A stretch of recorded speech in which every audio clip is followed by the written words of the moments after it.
During the beginning of 2009, I submitted a proposal to Wally Herson and the BFRO for the use of Reconyx cameras for the purpose of resource management and law enforcement. If it wasn't for the graciousness of Wally, none of this would have been possible. Welcome to Part 4, Winter Back to Spring, of a 4-part series of the Goosepin Reconyx camera project, which is basically an ongoing surveillance project set up on a unique natural feature. We didn't bait or entice the wildlife to this location. We just took advantage of what nature had to offer.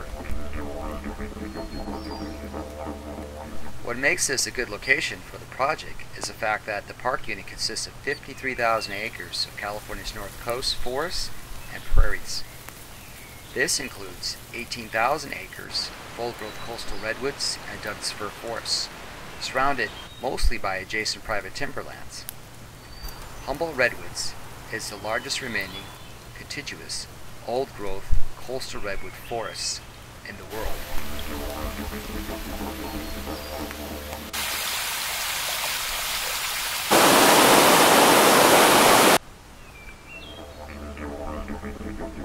The weather being the way it's been raining quite a bit, but I gotta go check the camera trap we got up top, Goosepin. But park my truck, and I got my quad ride. And you can't drive on the roads when it's really wet, so we're taking the quad.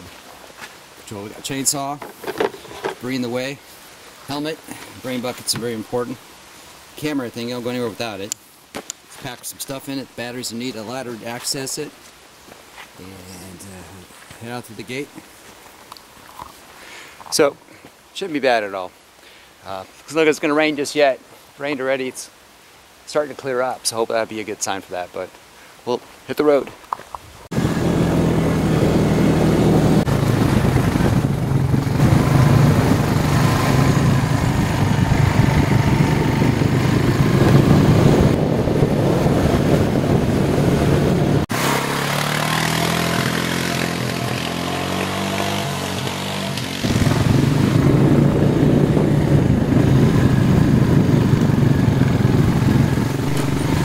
This goosepin tree fit our criteria.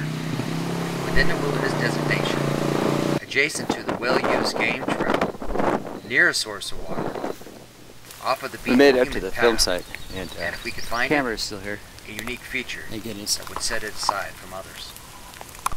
Our Reconyx site here has been up since May. Last time it came up, the bear dragged it down. I got some pictures of his face going on the way down.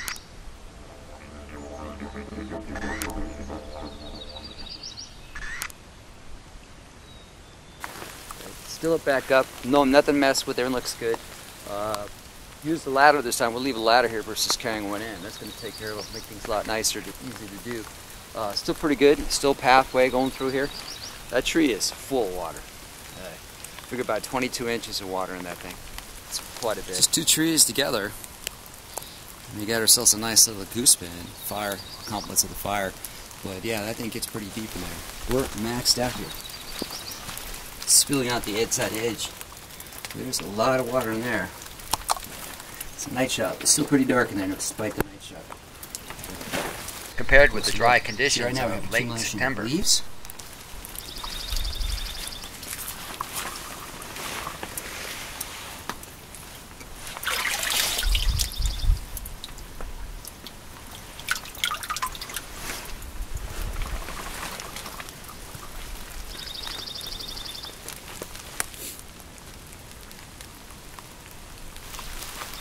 here I am changing the batteries and replacing the disc.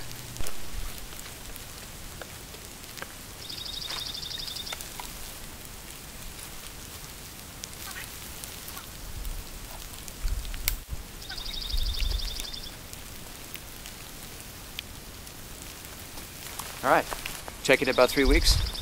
Let's see what else we get.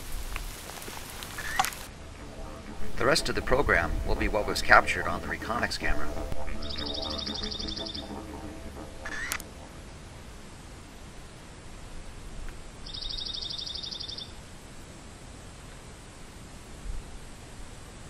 We have a fox at 2:42 a.m.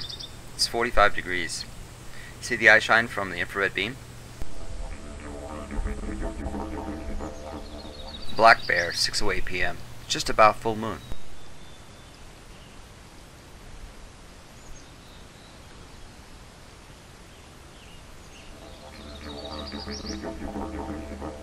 (11:38 p.m.) Our gray fox is back.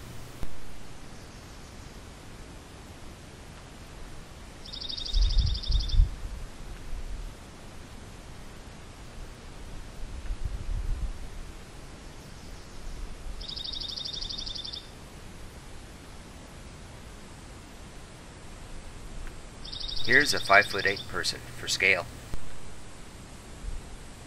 That's one healthy looking bear. A lot of people don't realize how lucky we were to find this unique feature. A hollowed out tree that retains water along a game trail. It seems that the bears are the ones that have taken the most interest.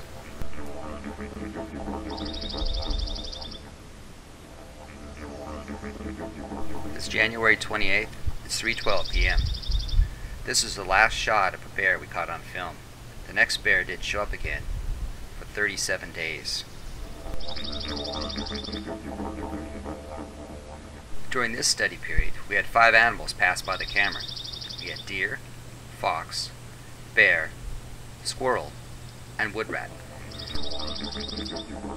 This time of year, our gray fox see more action between 8:12 p.m. and 2:42 a.m. Wood rats, 10:59 p.m. Right on the ground in front of the tree. You see their eyes shine in the infrared.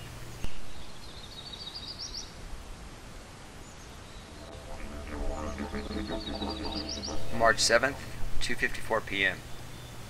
First bear we've seen in 37 days. See how skinny he is? Bears don't sweat like you and I do to cool their body core.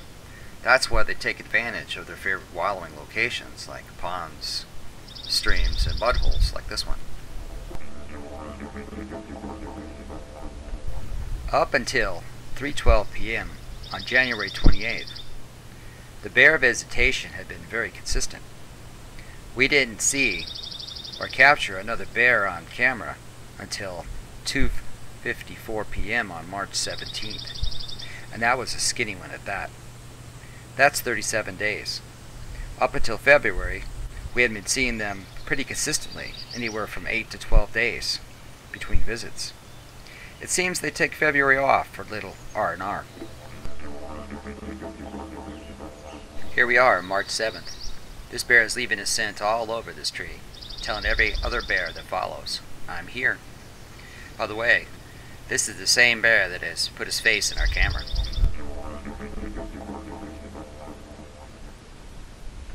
As the end of part 4 comes to a close, I can't help but review the project. In the location of the forest along the game trail, we find the 2 predatory cats, an occasional visitor, just passing through. The deer and the squirrels make their rounds. The skunk, a one-time shot. The wood rat was a surprise. I didn't see any housing structures in the area. And the very consistent bears, I found them to be the most entertaining. So it's true. The bears here in the coastal redwoods take long naps in February. Who would have guessed?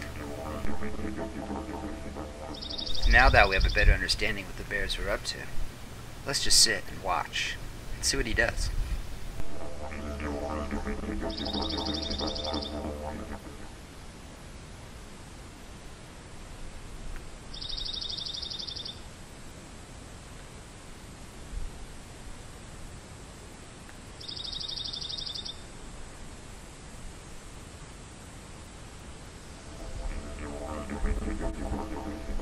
Well, thanks for joining me on my 4 Seasons Reconyx adventure.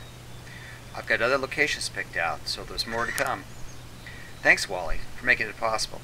And thanks, Dave, for your enthusiastic support. Goodbye for now.